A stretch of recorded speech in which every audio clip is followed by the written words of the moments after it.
Yeah, it's a Tahitian name. It's Manutea. One moment, the cops came with the jet ski. Sometime when we were training for the races in Hawaii, the biggest race in Hawaii is like 60 kilometers.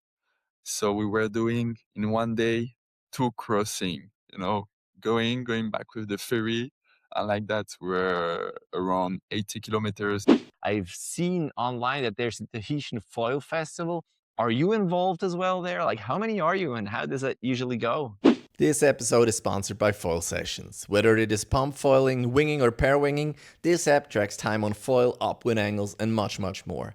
For downwinding, you can set a destination and you'll get directions on your watch or on the earphones. Try it for free on the link in the description. This is Up on Foil, the podcast for everyone flying just above the surface. Pump, carve, soar, let's foil!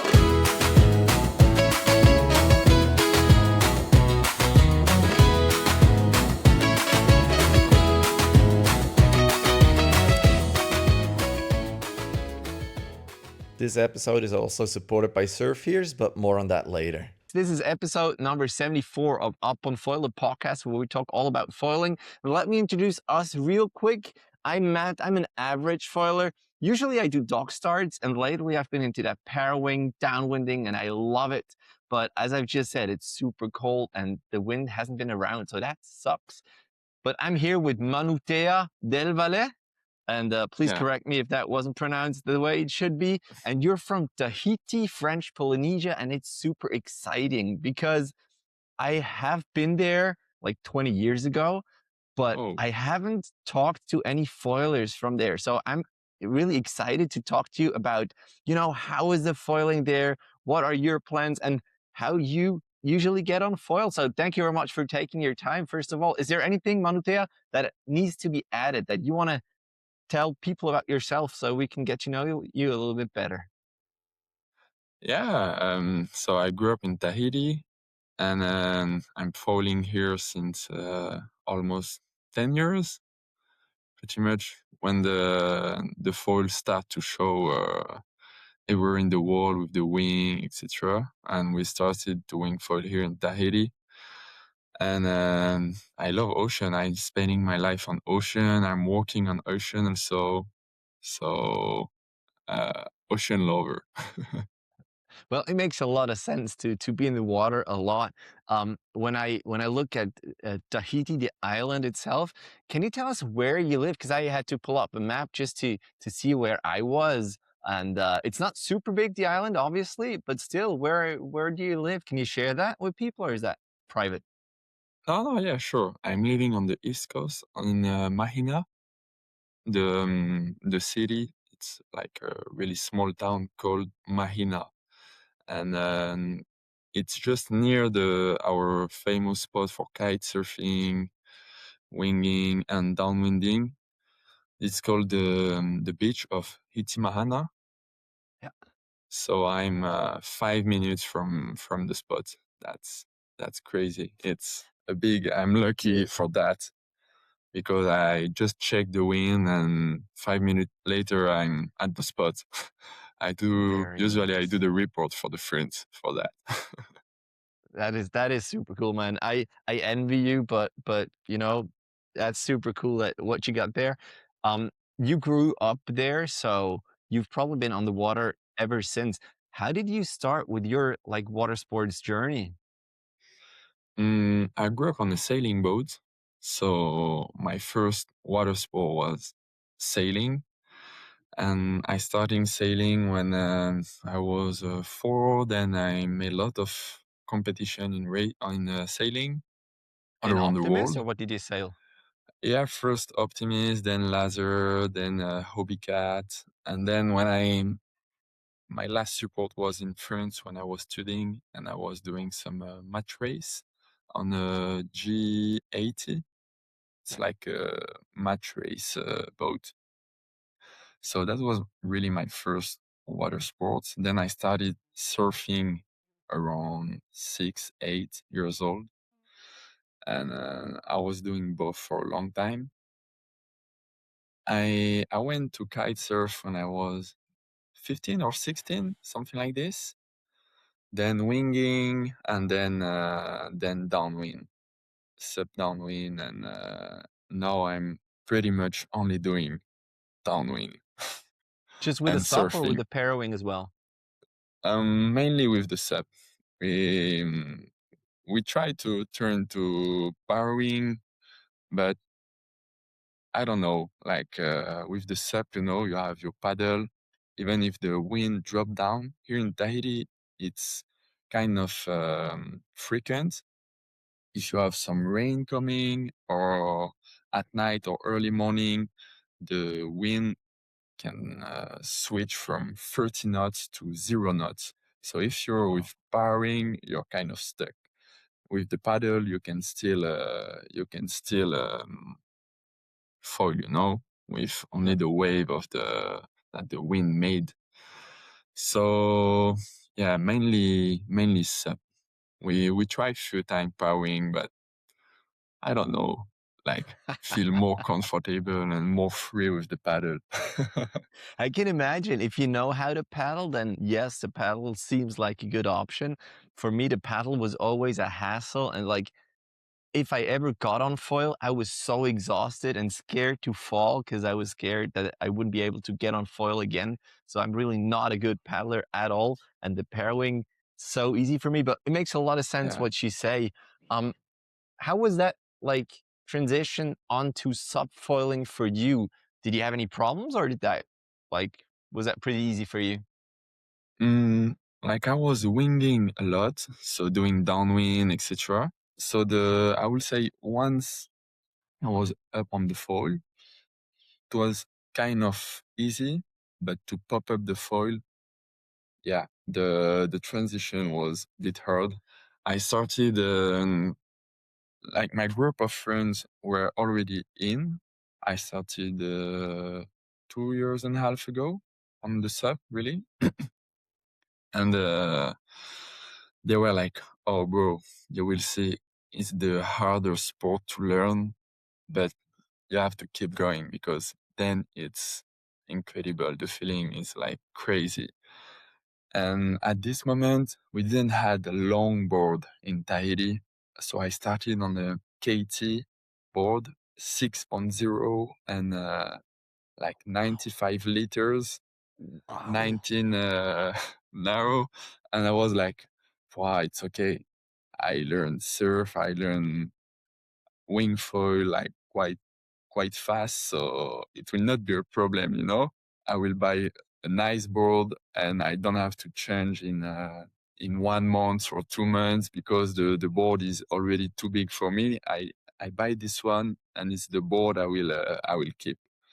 In fact, this was a really bad idea. Yeah, for the story, I made my first downwind. Same. I paddle like 30 minutes on flat water. At the beginning, it was like sketchy, and after a few minutes, it was okay. I could stand on the board.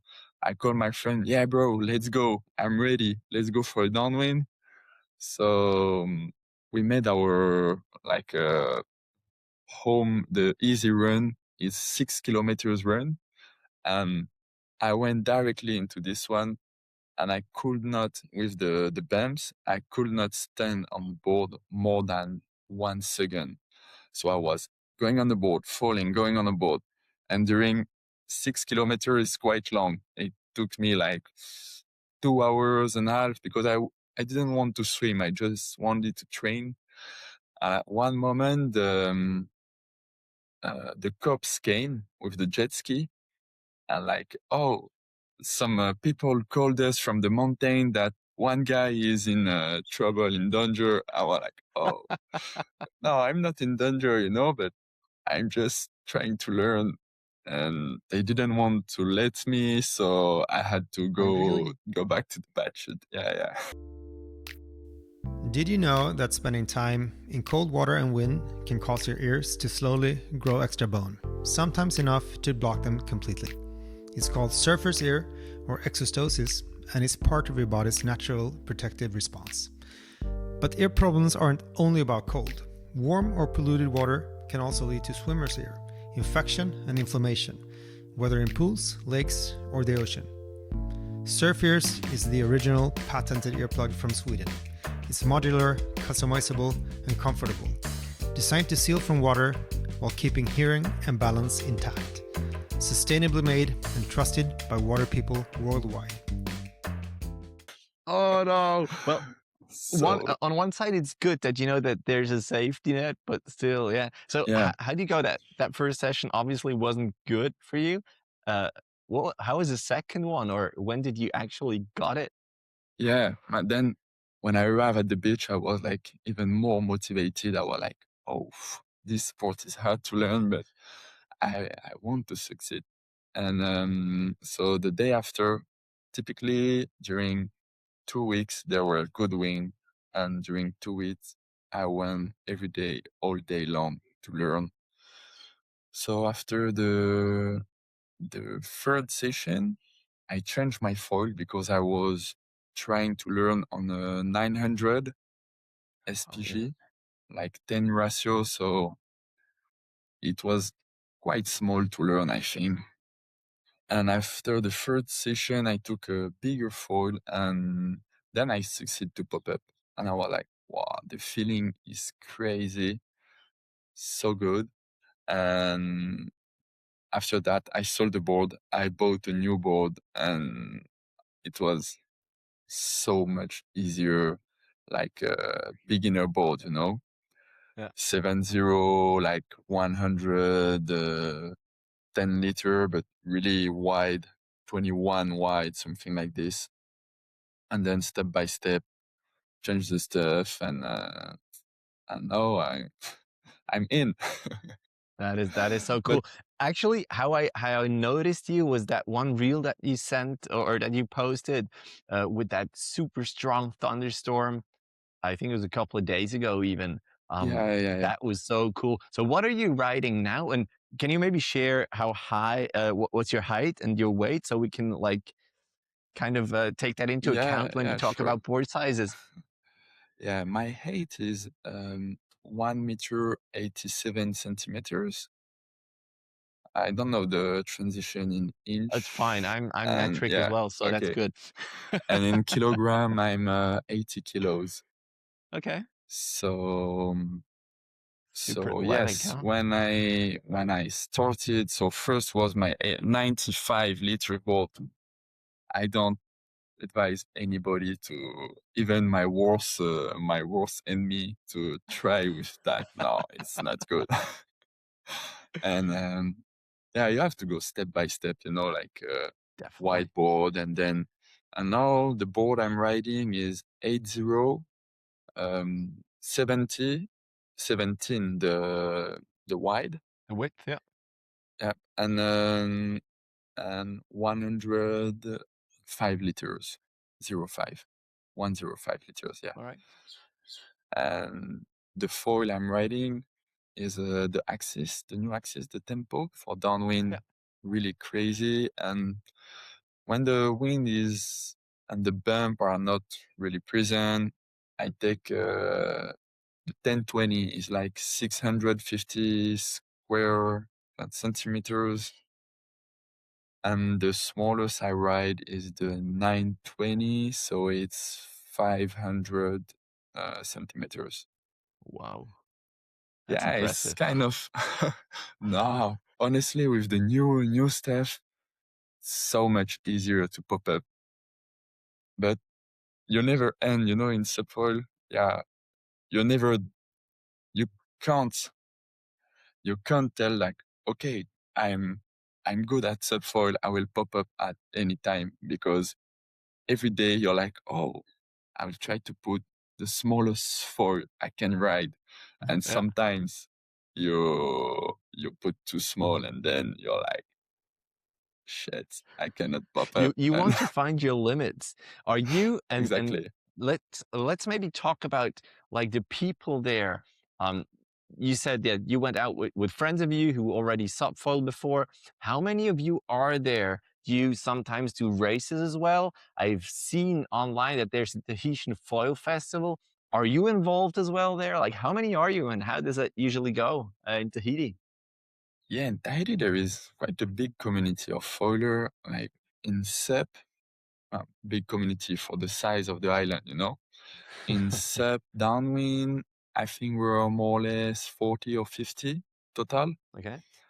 and there is many wingers and more power wing. It's more for the guys that are winging and that do not have time to learn to paddle, or maybe Lazy not people. You can most. say it how it is. It's Yeah. fine. I can take it. Lazy people. So yeah, more and more power wing, and we have like an association, a group of folk to organize the competition. And this year we're trying to organize, we are not trying, we are organizing the Tahitian Foil Fest. And the idea is to welcome plenty international people, riders, to enjoy and to show our beautiful playground, because for downwind it's crazy. We have some really nice condition. The spots are crazy also. You can make some crossing between the island. For surf foiling, we have really good condition. You know, Tahiti is famous for surfing, and for surf foiling, it is also one of the best place, I think. So the idea is to show everybody what the island provide and to share the vibes. Tahitian are known for their welcome attitude, so to share the vibe with all the guys, and I hope it will everybody will get in and be happy. So is that Tahitian Foil Club you're talking about? Yeah, Tahitian Foil Club. This is the association that is organizing all the events in Tahiti. Are you part of that as well, or just as a Yep. competitor? Yeah. I'm part of this one since this year. Since we have really like one group of friends. We are around 10. We are traveling around the world for the Downwind Foil World Tour. Oh, nice. Okay. And we went to Hawaii this year, last year in 2025. We went also to France, to Australia, and we're like, it should be nice to make an event like this at home. The conditions are really firing. The weather is like warm weather, and so we started to get in the association and to explain our idea to the president, the guy that is organizing everything. And we were like, oh yeah, guys, so cool, let's go.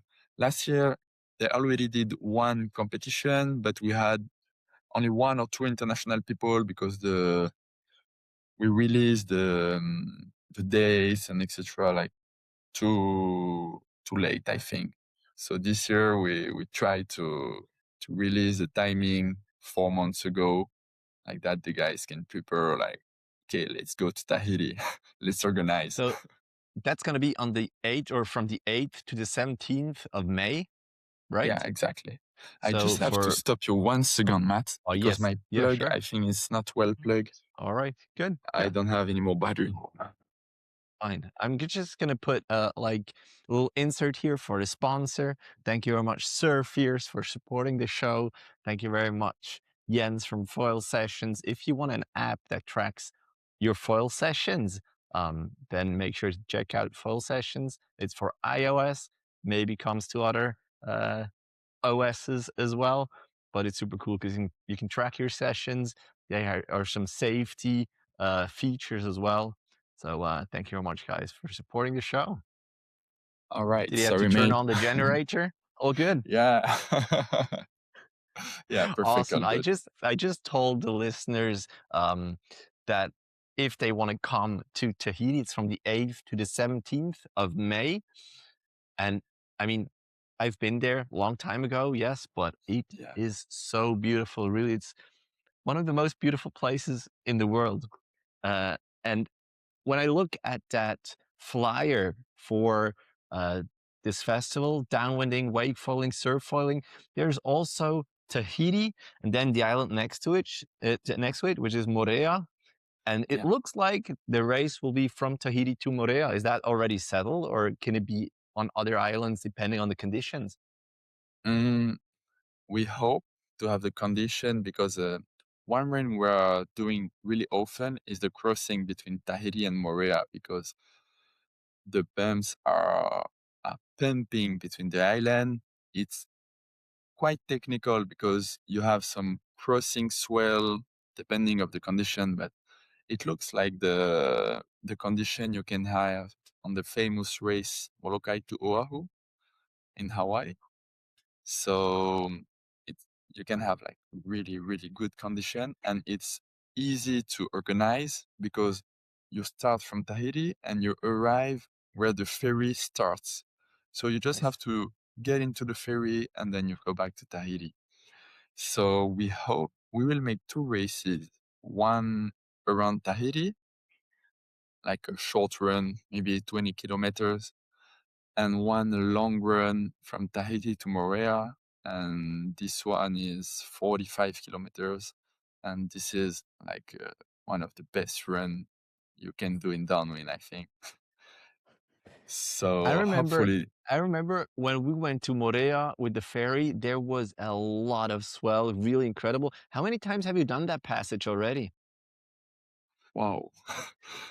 uh, I don't know, maybe 50 times. Really? Wow. Sometime when we were training for the races in Hawaii, um, the biggest race in Hawaii is like 60 kilometers. So we were doing in one day 2 crossing, going back with the ferry. And like that, we're around 80 kilometers in the day. And we're like, okay, this is more or less the race length. So That is So so yeah, we cool. did it many times, and maybe tomorrow, like as soon as we have the good condition, we're going to that because it's like really, really good run. That is so cool. When I look at, French Polynesia in general, it is so far away from everything. And for me, I always have like this thought about safety. Like, what if ship breaks loose? What happens? And you can see Morea from Tahiti, right? But what happens Yeah, if like fog turns out? Do you usually have like a setting on your watch which points you towards your goal, or are you just going when the sight is good, when you can see the island, or how do you manage safety problems? uh, yeah. So I will say that first, the basic safety is to have a leash for Yep, your board a because good one at that that. can be a big problem if you lose your board between Tahiti and Moorea. That's a big problem. As soon as you have the board with you, if the paddle breaks, you are not so far. I think the more far from the coast you can be is like 10 kilometers from the coast. So Okay. if you're on your board paddling, it's like 2 hours paddling. Yeah. If you break your foil or if you break your paddle or anything. So 2 hours paddling is okay. You don't have to Yeah. call the GRCC or They come to from make by themselves, right? and but first you will have to pay a big amount for because we are not allowed to do that. Oh, We really? are normally with canoe or kayak or paddle, all those small boats, you can go 5 miles from the coast. And Okay. this crossing is like a little bit more when you're in between. So we take our responsibility and we try to put the safety on. Then it's not a foggy place here. So if there is a rain passage or something like this, we just follow the bumps and it will lead us to Morea normally. uh, Everybody has like Garmin watch or something like this. So in the worst case, yeah, you can just check on your watch what heading you have to keep. Everybody has some phone in waterproof case. So in case of problem, all around the run, we have some signal with the phone, so we can talk. And what we discovered in Hawaii and that we really liked is the small talkie-walkie. Yeah. So you can speak with the guy like, oh, I have a problem, and you can say many bullshit on the radio while riding. That's the fun part. But typically we try to ride together. We don't go. We make some group of 3 or 5 riders, and with more or less the same level, and we ride together. So we have an eye on each other. All right, makes a lot of sense. What is that fine? Have you ever had to pay it, or do you have friends who had to pay it? If what, sorry? The fine, if police catches you when going out, have you ever had to pay that fine? No, for the moment, no one caught us. Do you know how much it is? Oh, I think that will come if there is a problem, If, I don't know, if you break your paddle just before night, but we are not doing this run before night. We take big time. Yeah. We go in advance, and if they have to send the helicopter because the one guy is lost, or I don't know what can happen, then you have to pay the The fine, helicopter. the cost that Okay. Oh, wow. Okay. it takes. So I think the fine can be really, really, really expensive. All right. But I And one, suppose for your festival, you're going to have like security boats following you. There's going to be insurance for that, or how is that going to work? Do oh you have any yeah, idea? sure. Now I'm talking when we are doing the crossing, Yeah. because Yeah, sure. so complicated to organize with one boat to follow us every time. So we do it hiding from. But From everyone. yeah, for the for the Foil Festival, we'll have some big boat following us with safety, with insurance. The maritime organization will be aware. We have the authorization, so it will be 100% safety. We don't want anybody to get lost or in trouble, or so. Yes, we'll organize this one properly and put everything for the safety. All right, very good. Because I've just come out from a podcast with Josh Koo. I don't know if you're familiar Yep. with him. Sure, He yeah. did the Bali Strait crossing. I don't know if you know what happened there. It's for every listeners and viewer, it's the last episode actually, Okay. where he had some really big adventure he wasn't like looking for, but he basically lost his safety boat and they didn't find him for over 90 minutes and he was quite scared. Everything turned out fine, but still, like, when I hear something like this, I get a little scared. And we foil on lakes here in Switzerland. We have like the longest is like a 30-kilometer run, which is quite nice. Yeah. But we always share location on WhatsApp. We had to call like rescue as well, especially now it is cold when it's below zero and people are on the water for a long time. That can get dangerous as well. So I'm pretty concerned about safety. But if you say that yes, it's going to be managed, then of course that's a big plus.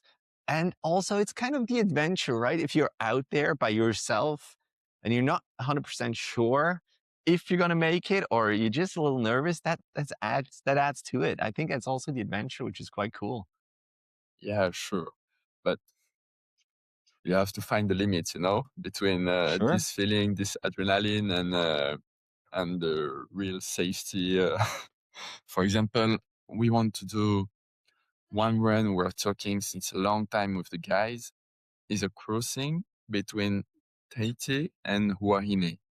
This crossing is So you're passing But that is super Tahiti. far, Wahine, no? Yeah, yeah. You're passing close to Moorea, and then Wahine. Total, you have 200 kilometers.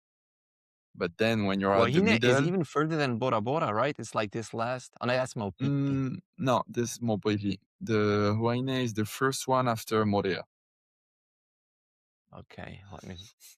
And if you have a through the problem in map the here. middle, so then you're Oh, yeah, 80 here I see it. kilometers from any coast. So we plan to do this one, but this one it will be totally stupid to do it without escort boat, you know. Yeah. For too much danger. If you have a problem, it's like too much means will be applied to find you. So we decided to do it with escort boat, one for 3 riders, and we're just waiting the good condition. So this is the limit, you know? Like the For the first time we're moment, like, it is. yeah, sure. Yeah, at the beginning we were telling with the boys like, oh, are you sure we need an escort boat? And then we realized the distance and the danger. If we have a problem, we have to spend the night in the middle of the Pacific with the peak bumps, and we realized that, yeah, for sure we need an escort boat. We should not have even asked the question, you know? It's like 100% sure we need it. Yeah, definitely. So just waiting the good condition to do it, and we'll try to make a good movie about it with the friends, and it will be a great experience. I can't wait to do it. It will be crazy. So cool. So you have this like an escort boat on standby. Yeah, one fisherman that same for the fishing boat. You have to respect some safety instruction to be able to go crossing, because it's really far from the coast. So he has to have like a big VHF antenna, some safety balise, like EPIRB. You know, it's something you activate and send your location directly to the GSCC. And he's just standing by, fishing while he's waiting for us. That is so cool. Dude. Yeah. Exciting. Maybe we can like, because you're familiar with like long distances and sailing around. I saw on your Instagram that you're the co-founder of Mahana Retreat. Yes, Mahana exactly. No, how's Yeah, that? Mahana Retreat, right? Yeah, Mahana Retreat, yeah. And you're a captain. Maybe you can tell us about it. I saw that you're like making sailing cruises all around French Polynesia. When I was there, we did a cruise as well. Some friends of mine had like the permit, and we went from Raiatea to Bora Bora, Maupiti, and did like Wow. a 2 weeks tour there. It was amazing, really. Still a highlight in my life. So, is that your main job? Is that a side hustle? Like, what do you do for a living? Yeah, typically I went in France when I was 18 for studying. I went 6 years at school to get my unlimited license of captain, so I can walk on every boat in the world, you know, like big cruise ship, big container ship, tankers. So I started like this. I started on a expedition cruise ship that allows me to visit like some really remote area. It was boats like are taking few passenger, 100 passenger, and also scientists on board.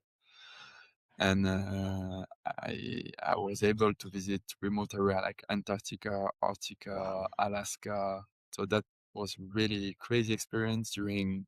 Was that during your, sorry when I interrupt, was that during your like formation to that unlimited captain, or as a captain then later on? Both. I started like a cadet learning. Every year we had 4 months free to go on ships like this. And then when I finished the formation, I went also as officer on board. So that was crazy experience during 5 years, I think, total 4 years. Wow. And then when I went into this formation, my dream was to take people on a sailing boat in French Polynesia and then bring them in the most remote island to make kite surf, surfing, spearfishing. So then I bought my sailing boat with my girlfriend, and we started to make the cruise like this, sailing cruise around French Polynesia with Mahana Retreat. We did that during 3 years. And then we were like, in your dream is the best life. You bring people and you surf with them, you kite surf with them. And it's quite far from the reality, you have people enjoy, you enjoy to show them, but you're not 100% free of the time to go enjoy with them. It's normal, it's a job. Yeah. So we wanted to change a bit. We sold our sailing boats to make it more occasionally. So when we're like, oh, we miss it, we want to do a cruise, we make a cruise, but we rent a boat without skipper, without hostess, and we bring people for these adventures. And it's like crazy adventure, for the human sense. We bring people that are ocean lover, passionate by water sports and by nature. So the connection is usually direct, and we connect and we make the cruise together, and that's really nice. So this is how I live. And sometimes I make some job on the side, like if the ferries here needs a captain for a while because one other one is going in holidays, I take his place and I work during 1-2 months. Then foiling and living the passion. That is, oh man, that is so cool. Really, this is like how life should be, especially if you live in a place like that. So, like for example, when you say you take over for some captains, is that also like for ferry boats, like Moorea to Tahiti, or is that like smaller ferries? How does it look? Yeah, some ferry boat, but I have to admit, I never accept to make the ferry boat between Tahiti and Moorea because I didn't want to bring back the friends from the downwind. I didn't want to be walking while they are coming back from an epic downwind. So in my mind, it's like, oh, I can't do this job. I can't see my friend dropping on the boat and hearing them like, oh, bro, you missed this downwind. It was crazy. So I was more working in the ferry between Tahiti and Wahine, Mopiti, Reate, Alta'a, and sometimes also on like a excursion boat of 30 meters length around Tahiti, like it's a day boat. Okay. That's cool. Yeah, Oh, it's like that's so many cool, aspects man. of the merchant navy. We call that merchant navy because it's all the ships that if you bring people, or all the ship with which you make money, it's merchant navy. Yeah. And with this job, you have a lot of aspects. That's really nice. That is amazing. When I look at Mahana Retreat, you say that you have like croisière responsable pour un tourisme durable. So like you're trying to do this tourism, which is I don't know how you call it in English. Like you look after the Sustainability. environment somehow, right? Yeah, sure. Uh, This is The question is, how is that even possible? I mean, it's so remote. People have to fly there, right? They cannot just like. take a ship there. It takes forever. Yeah. How do you do that? What's the plan behind it? Um, and who is actually coming? Yeah, so this is our rule, like number one, is to make um, what we can and most of our possible to preserve the environment.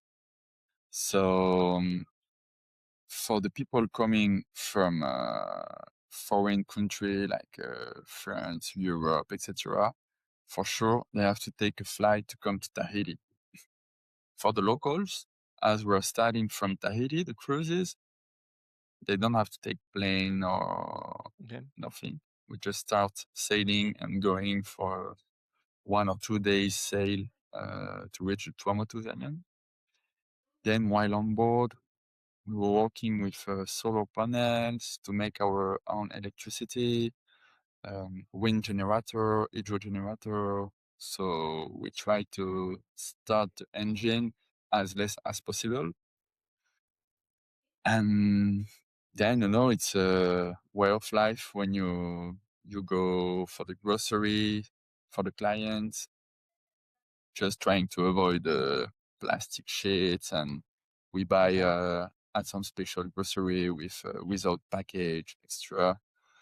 For the food, the fish, I go spearfishing. So just under the boat, you go spearfishing. So you know that it's not meat that travel all around the world Yeah. with plane. The fish was just under the boat. His CO2 carbon footprint is minimum. Yeah. I mean, it makes a lot of sense. It's there. There's no miracle possible, so you do whatever you can when people Yeah, are there, which makes a lot of sense. You do you give yoga lessons as well? Because it says so on the Instagram of Mahana Retreat. yeah. Me, I'm not really good at it, but my girlfriend is a yoga teacher, so yeah, Okay. she's giving some lessons to the clients, and they are sharing the vibes, and it's so cool, You start the day with yoga class at 6 a.m. with the sunrise, and I'll end up the day with that. It's a good way to start or to end the day after a good day of riding, kite surfing, or surfing all day long. Need to relax the body. Makes a lot of sense. Makes a lot of sense. I have a little question as well because in spring I'm gonna go on a sailing turn as well with a Yeah. sailboat in Sardinia, and it's kind of a wing foil turn, and I'm gonna be like a captain there as well, and it's just gonna be for the first time. I'm just gonna be kind of a cadet as well for that, and then the idea is that I continue doing these turns. Do you have any tips for me what I have to look for? Because it looks like you're the experienced one here. Anything that I should look at, especially when like driving people to a good spot to wing, for example? Yeah, sure. So, if you don't know the spots, it's your first time there. Well, it's not sure where we go yet. We thought that we would go depending on the wind and the waves of, yeah. Yeah. So, to be like a good wingfoil guide with the boat, I will say you have to, in advance, you have to spot all the spot where you can go.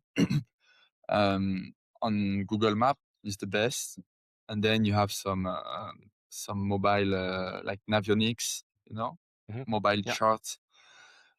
So you make a list of all the spots that where you can go um, according to the wind direction, where you can anchor the boat. Will it be close or far from the spot? You make that list with, okay, this one is flat water spot. We have a good anchorage position here, so that will be great. And then when you're a few days before, you have the forecast that is pretty accurate. Just check your list of spots and, okay, you can go here, here, here. You have also to have in mind all the distance between the spots, because Yeah. I don't know how it's in Sardinia, but not every people like to make hours and hours of navigation on the boat, But No, it especially, won't.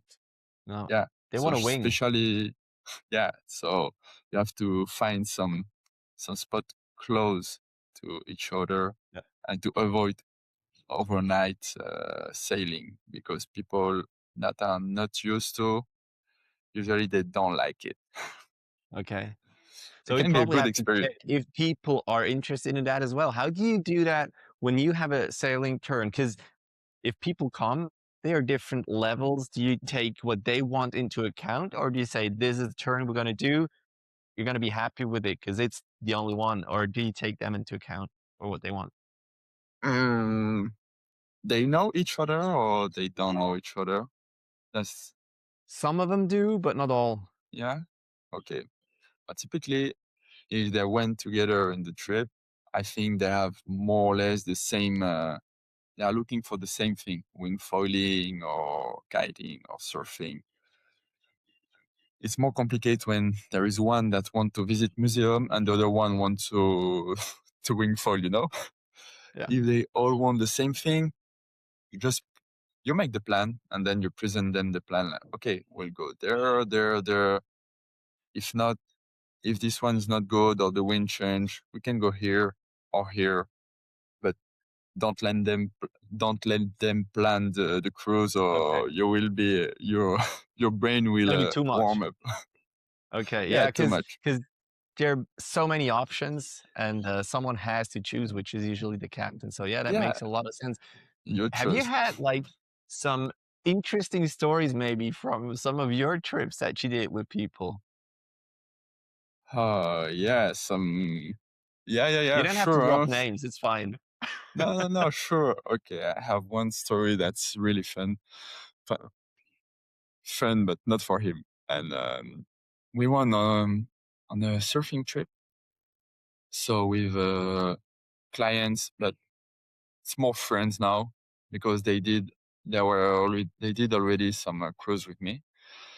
And my girlfriend went in holidays, so I asked one friend of me, "Oh, bro, if you want to come help me, you're welcome." And he was like super happy. Yeah, bro, let's go, let's enjoy and surf together. It was not an all-inclusive cruise. It was like they come on board, but they make their food, and so it Okay. was a kind of chill cruise, for us. We sail with the boat. We help doing food, and it's like a collocation. Yeah. And Not easy. Yeah.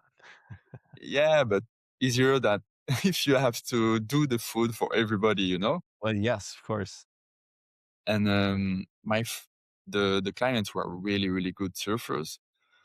And my friend arrived in Tahiti.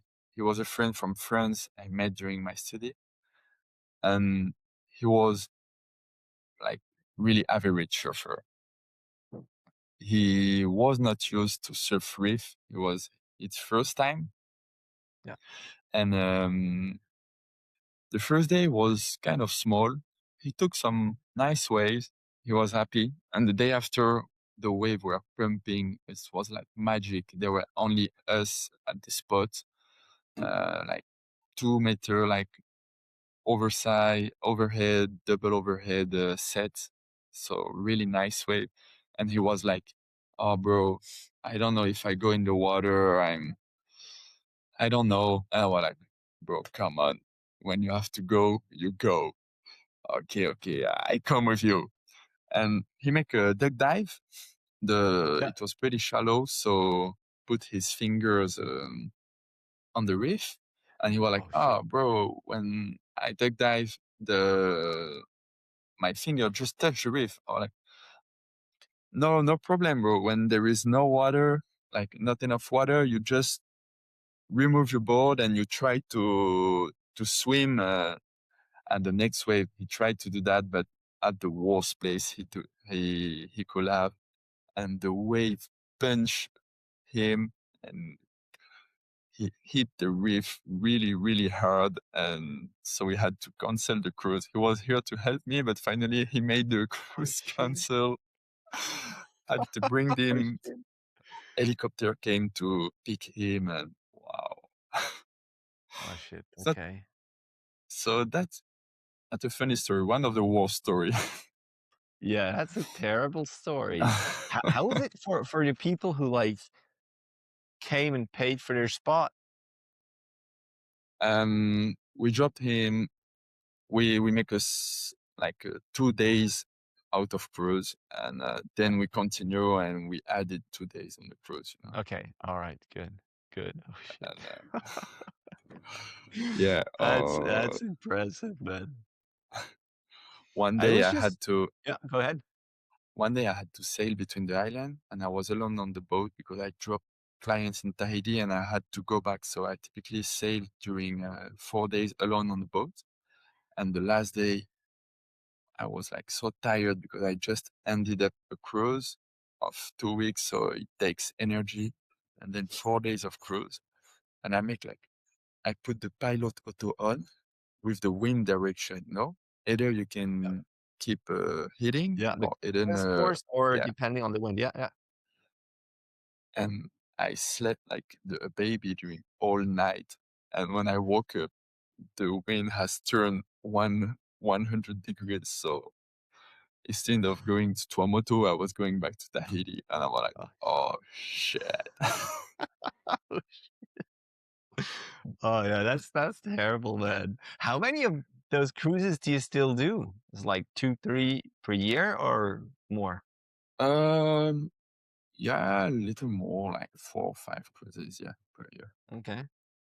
And And people can find before, these. You have a website? People can find these. yeah, the website's Mahana Retreat. They can contact us by this website. No, I think it's out of connection because we are doing maintenance on the website, but Okay. they can reach us on this one. All right, good. If not, they should go on Mahana Retreat on Instagram to find or contact you, which makes a lot of sense. Hey, that is so Yeah. cool, man. Really. And that session that you posted is really incredible. I'm gonna look forward to that long run. Um, it's crazy. I really hope all goes well. Is there anything else you have planned? Like, are you doing the whole tour, like the Subfoil World Tour? Yeah, this year I'm planning to go back in Hawaii for sure. And then France, I don't know for Australia. Uh, Last year we didn't have such good condition, and I don't know if I will be able to go back this year. But Hawaii for sure, yeah. I love the place. I love the race. The people with who we connected last year, it's like really, really nice. Really good experience. But it's also super expensive, isn't it? I remember like the flight to Tahiti was so expensive. How's it for you as a Tahitian? Do you have like special fares or is that just what it is? Nothing you can do about it? Uh, just what it is.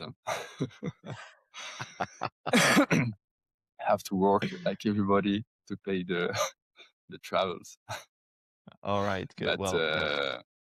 yeah, and that's the point for the Foil Festival in Tahiti. That's the point we're trying to work on.